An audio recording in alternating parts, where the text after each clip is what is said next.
नमस्कार, आप सभी का हमारे YouTube channel school of learning physics में स्वागत है। आज के हमारे प्रैक्टिकल का उद्देश्य है वर्नियर कैलिपर्स की सहायता से किसी बीकर या कैलोरी मापी का व्यास और गहराई मापना और उसका आयतन ज्ञात करना।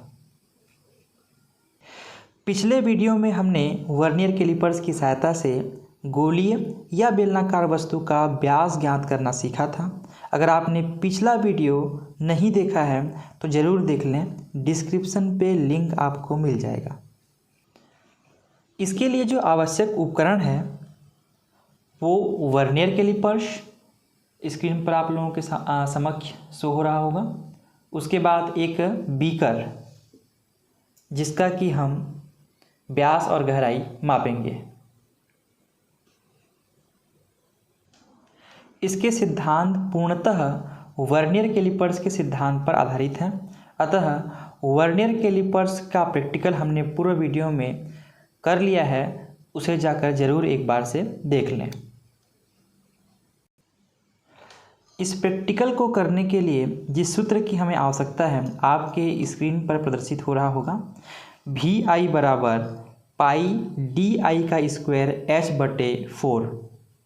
यहाँ DI आंतरिक व्यास है, H गहराई है और VI आंतरिक आयतन को प्रदर्शित करता है। बीकर की आंतरिक आयतन ज्ञात करने से पहले हमें आंतरिक व्यास और आंतरिक गहराई निकालना सीखना होगा। इसके लिए दो अलग अलग प्रेक्षण सारणी, जिसमें आंतरिक व्यास के लिए सारणी और बीकर की गहराई के लिए सारणी हमें बनानी होगी। तो चलिए सबसे पहले हम बीकर के आंतरिक व्यास के लिए एक प्रेक्षण सारणी का निर्माण करते हैं। तो बीकर का आंतरिक व्यास ज्ञात करने से पहले हमें वर्नियर कैलिपर्स के अल्पतमांक ज्ञात करना सीखना होगा। पूर्व वीडियो में भी हमने अल्पतमांक पर चर्चा किया था।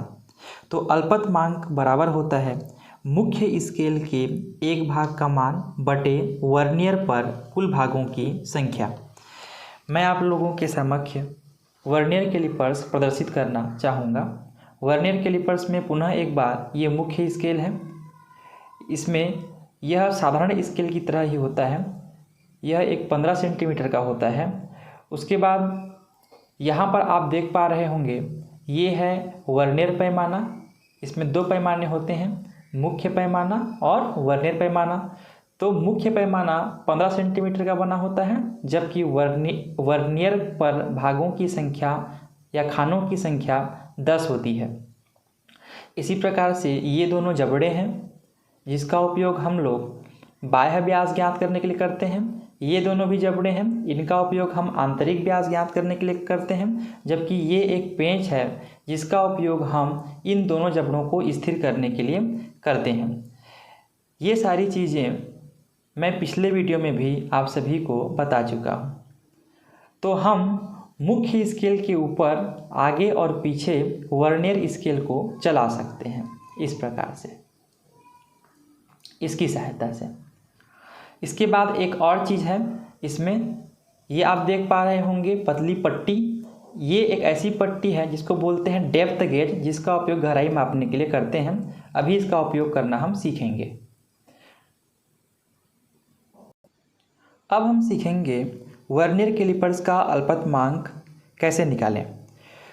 तो वर्नियर कैलिपर्स के अल्पतमांक निकालने के लिए मुख्य स्केल के एक भाग के मान को वर्नियर पर कुल भागों की संख्या से भाग देकर हम उसका अल्पतमांक निकालेंगे। ये आप देख पा रहे होंगे, ये आपका मुख्य स्केल है। तो मुख्य स्केल के एक भाग का मान, मुख्य स्केल के एक भाग का मान यहाँ पर आप स्क्रीन पर देख पा रहे होंगे। 0 से 1 तक 10 खाने हैं, तो इसके एक भाग का मान कितना होगा? 1/10। चलिए लिख लेते हैं। तो इसका मान हो गया 1/10। अब हम देखेंगे वर्नियर पर कुल खानों की संख्या। तो आप स्क्रीन पर देख पा रहे होंगे वर्नियर पर कुल खानों की जो संख्या होती है वो 10 है। यहाँ से 1 2 3 4 5 6 7 8 9 और 10, तो 10 रेखाएं हैं, यानी कि वर्नियर पर कुल भागों की संख्या 10 है। तो चलिए हम लिख लेते हैं, वर्नियर पर कुल खानों की संख्या हो गई 10।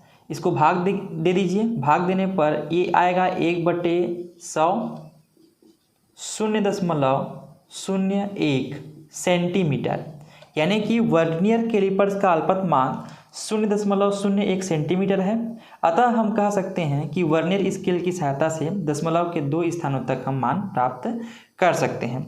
अब हम देखेंगे बीकर का आंतरिक व्यास के लिए जो हमने प्रेक्षण सारणी बनाया है उसमें पाठ्यांक किस प्रकार से लें। एक बार हम प्रेक्षण सारणी पर नज़र डाल देते हैं, हमें किन किन चीज़ों की आवश्यकता है। सबसे पहला मुख्य स्केल का पार्ट, फिर वर्नियर पर भागों की संख्या, फिर वर्नियर का जितना पार्ट आएगा यानी वर्नियर पर भागों की संख्या को हम उसे अल्पतमांक से गुणा करेंगे तो वर्नियर का पार्ट हमें मिलेगा। फिर इस ए को और इस बी को जोड़ करके हम कुल पार्ट प्राप्त करेंगे। तो बीकर का आंतरिक व्यास ज्ञात करने के लिए हमें चाहिए एक बीकर, ये रहा बीकर, और हमें चाहिए वर्नियर कैलिपर्स, ये वर्नियर कैलिपर्स। वर्नियर कैलिपर्स के जो 2 जबड़े हैं ऊपर में जिनका उपयोग हम आंतरिक व्यास ज्ञात करने के लिए करेंगे उसे कुछ इस प्रकार से फंसाएंगे। ये देखिए बीकर है, बीकर के मुंह पर दोनों जबड़ों को इस प्रकार से आपस में खोलेंगे, इस प्रकार से आपस में खोलेंगे। आप देख पा रहे होंगे स्क्रीन पर बीकर के मुंह पर वर्नियर कैलिपर्स के दोनों जबड़ों को खोलेंगे। उसके बाद धीरे से बीकर को यहाँ से निकाल लेंगे। अब पाठ्यांक लेने के लिए आप तैयार हैं। पाठ्यांक लेने के लिए सबसे पहला मुख्य स्केल का पाठ हमें पढ़ना है। तो मुख्य स्केल का पाठ पढ़ने के लिए आप वर्नियर स्केल का शून्य देखेंगे। वर्नियर स्केल का शून्य मुख्य स्केल के किसके सीध में है? वर्नियर स्केल का शून्य मुख्य स्केल के किस पाठ के सीध में है, किस पैमाने के सीध में है? तो आप देख पा रहे होंगे कि वर्नियर स्केल का शून्य मुख्य स्केल के 4 के सीध में है। अतः हम लिखेंगे मुख्य स्केल का पाठ बराबर 4 सेंटीमीटर।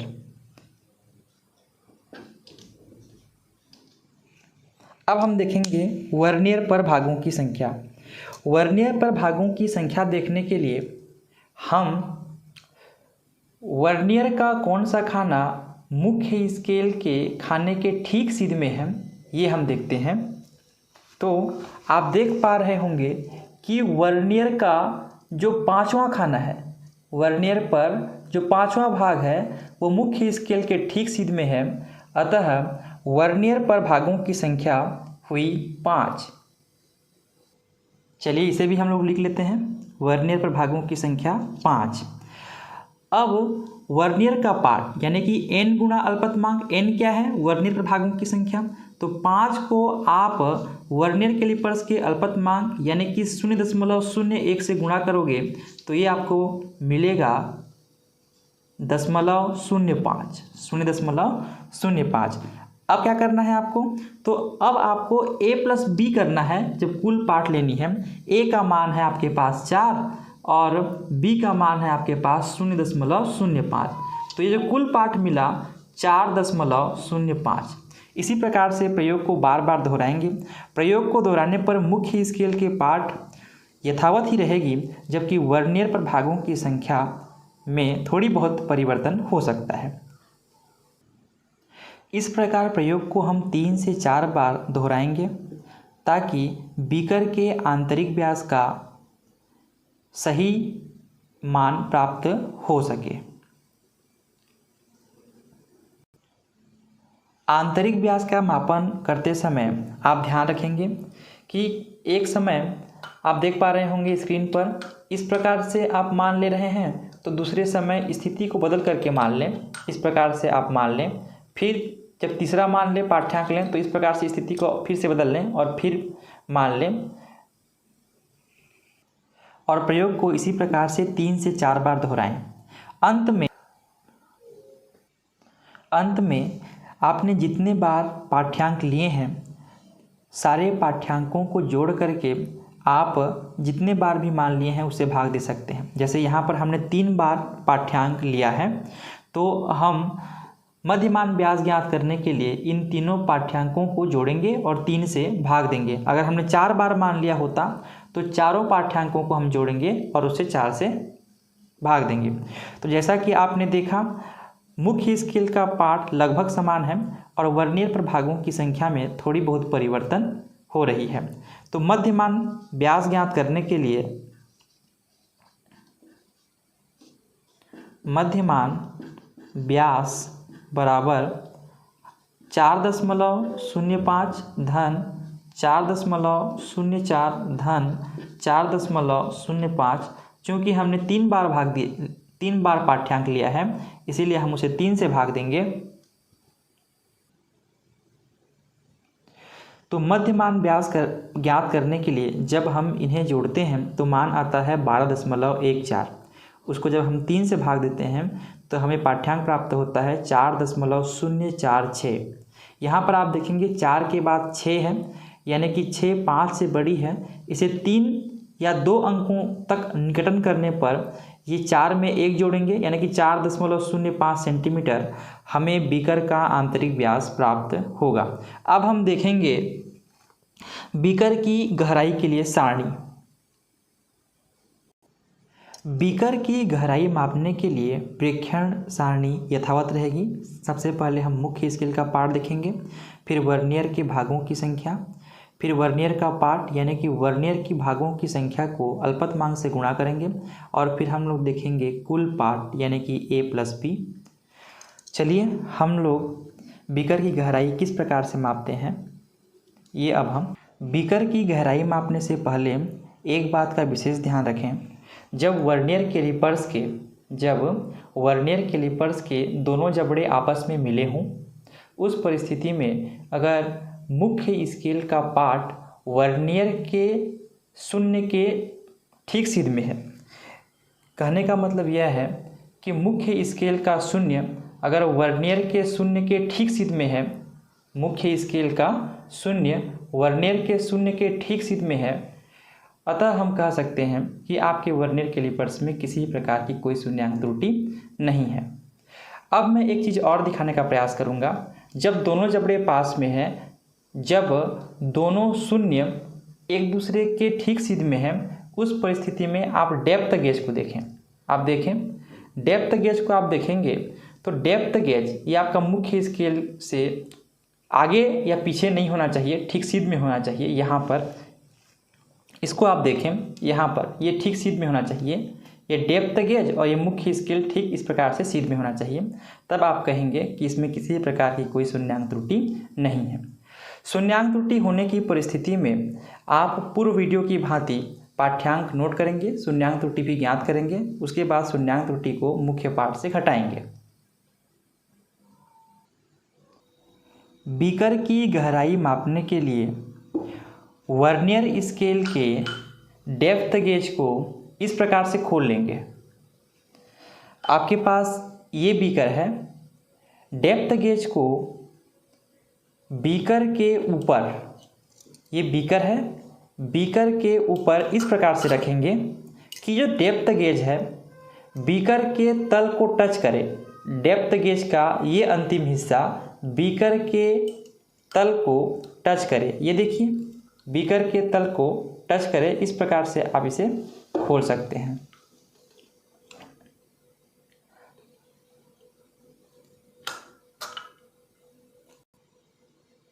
एक बात का विशेष ध्यान रखें, वर्नियर स्केल का डेप्थ गेज बीकर के तल के ठीक लंबवत रहे, इस बात का विशेष ध्यान रखें।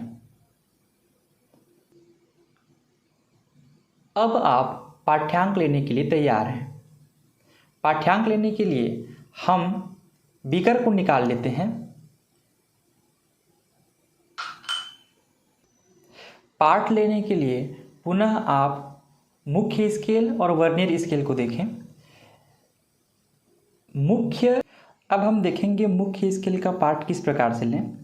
तो मुख्य स्केल का पार्ट लेने के लिए आप वर्नियर के शून्य खाने को देखें। वर्नियर का शून्य मुख्य स्केल के किस खाने के सीध में है। तो आप देख पाएंगे कि वर्नियर का शून्य ये पार्ट मुख्य स्केल के 5.3 वाले खाने के ठीक सीध में है।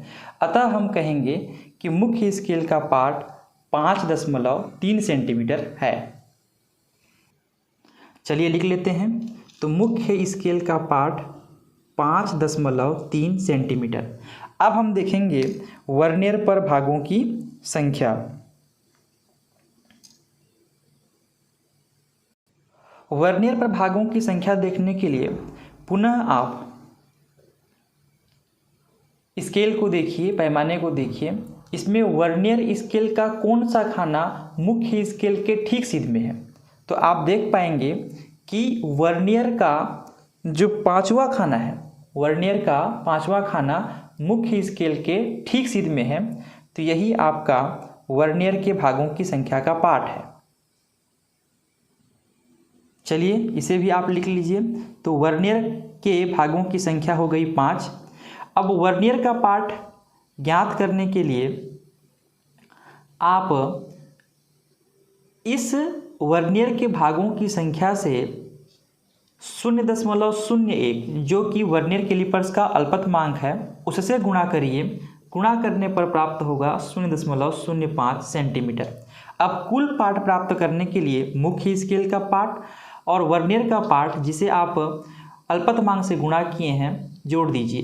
तो हमारे पास ए का मान है 5.3 और बी का मान है 0.05। इसे जोड़ने पर प्राप्त होगा 5.35।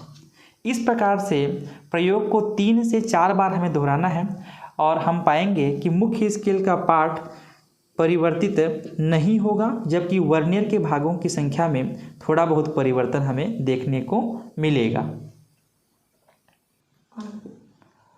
प्रयोग को 12 इस प्रकार बीकर की गहराई लेने के लिए 3 से 4 बार हम पाठ्यांक लेंगे। अंत में जितने बार हमने पाठ्यांक लिया है, यहाँ पर आप देख पा रहे होंगे हमने 3 बार पाठ्यांक लिया है। तो हम तीनों पाठ्यांकों को पहले जोड़ेंगे। क्योंकि हमने 3 बार पाठ्यांक लिया है इसीलिए 3 से भाग देंगे। 3 से भाग देने के बाद हमें एक मान प्राप्त होगा। जैसे यहाँ पर 3.35 सेंटीमीटर बीकर की गहराई यानी कि मध्यमान गहराई प्राप्त हुई है। 3.35 सेंटीमीटर बीकर की मध्यमान गहराई हमें यहाँ प्राप्त हुई। हमें बीकर की आंतरिक व्यास और बीकर की गहराई प्राप्त हो चुकी है। अब सूत्र में मान को रखने पर हमें बीकर का मध्यमान आंतरिक व्यास ज्ञात होगा। अब हम दिए गए सूत्र यानी कि VI बराबर पाई DI का स्क्वायर H/4, जहाँ DI आंतरिक व्यास को प्रदर्शित करता है जबकि H बीकर की गहराई को प्रदर्शित करता है, मान को रखेंगे।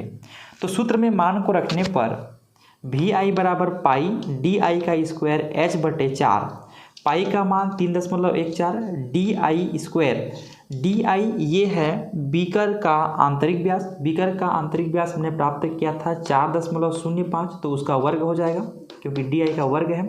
H का मान हमने प्राप्त किया है 5.35 और उसके हम 4 से भाग दें तो ये आएगा 275.54 भागित 4। इसको भाग देंगे तो मान आएगा 68.88। अब आप देखेंगे कि वर्नियर कैलिपर्स की सहायता से किसी बीकर की गहराई मापने और उसका अतः हम कह सकते हैं किसी बीकर का आंतरिक आयतन 68.88 सेंटीमीटर का क्यूब या घन सेंटीमीटर प्राप्त हुआ। इसे इस प्रकार से ही पढ़ सकते हैं 68.88 घन क्यूब। अतः आप कह सकते हैं दिए गए बीकर का आंतरिक आयतन 68.88 घन सेंटीमीटर प्राप्त हुआ। तो इस प्रकार से आप प्रयोग को अपने प्रैक्टिकल की कॉपी में लिखने के लिए सबसे पहले उद्देश्य लिखें। वर्नियर कैलिपर्स की सहायता से किसी बीकर या कैलोरीमापी का व्यास और गहराई मापना और उसका आंतरिक आयतन ज्ञात करना। उसके बाद आवश्यक उपकरण, इसमें जिन जिन उपकरणों की आवश्यकता है जैसे कि वर्नियर कैलिपर्स और एक बीकर। उसके बाद आप जिस सिद्धांत का उपयोग करके अपने उद्देश्य को पूरा करेंगे, तो सबसे पहले सिद्धांत में पूरा का पूरा जो वर्नियर कैलिपर्स का सिद्धांत है वो सारी चीज़ उसमें लिखें। वर्नियर कैलिपर्स का चित्र बनाएं, उनके भागों को लिखें, नाम लिखें, उपकरण के भागों का नाम लिखें। उसके बाद सूत्र को दिखाएं, जिस सूत्र से आप बीकर का आंतरिक आयतन ज्ञात करेंगे। सूत्र को लिखें। सूत्र के बाद आप प्रेक्षण सारणी बनाएं, कैलोरीमापी या बीकर की पहले आंतरिक व्यास के लिए, फिर बीकर की गहराई के लिए। उसके बाद अंत में आप सूत्र में मान रखकर मान को प्राप्त कर सकते हैं। तो इस प्रकार से यह उद्देश्य पूरा होता है। इस उद्देश्य को करने के लिए या इस प्रैक्टिकल को करने के लिए आपको जिन जिन सावधानियों की आवश्यकता है वह कुछ इस प्रकार से है। गहराई ज्ञात करते समय जो हमारे पास डेप्थ गेज है उसको सावधानीपूर्वक देखना चाहिए कि उसका किनारा मुख्य स्केल के पैमाने के सीध में है या अंदर या बाहर है। अगर अंदर बाहर होगा तो उसमें शून्यांक त्रुटि होगा, इसीलिए उसको ठीक से देख लेनी चाहिए। अगर शून्यांक त्रुटि है तो उसका मान अलग से निकाल लें और जो पार्ट आए उसमें से घटा करके सही पार्ट हमें प्राप्त कर लेनी चाहिए। गहराई के मापन में बीकर या कैलोरीमापी की जो तली है वो लंबवत हमें स्पर्श करनी चाहिए, है ना। इस बात का भी हम चर्चा कर चुके हैं। और बाकी सावधानियां आप जैसे वर्नियर कैलिपर्स में प्रैक्टिकल को करने के समय करते हैं वो सारी सावधानियों को ध्यान में रखें। हाँ, एक बात और, यहाँ पर वर्नियर कैलिपर्स का अल्पतमांक भी जरूर लिखें प्रेक्षण सारणी के ठीक पहले। तो आज का उद्देश्य यह पूरा हुआ। आज यहीं तक। बहुत बहुत धन्यवाद आप सभी का। वीडियो अच्छा लगे तो आपके दोस्तों के साथ ज़रूर शेयर करिएगा। चलिए, बहुत बहुत धन्यवाद।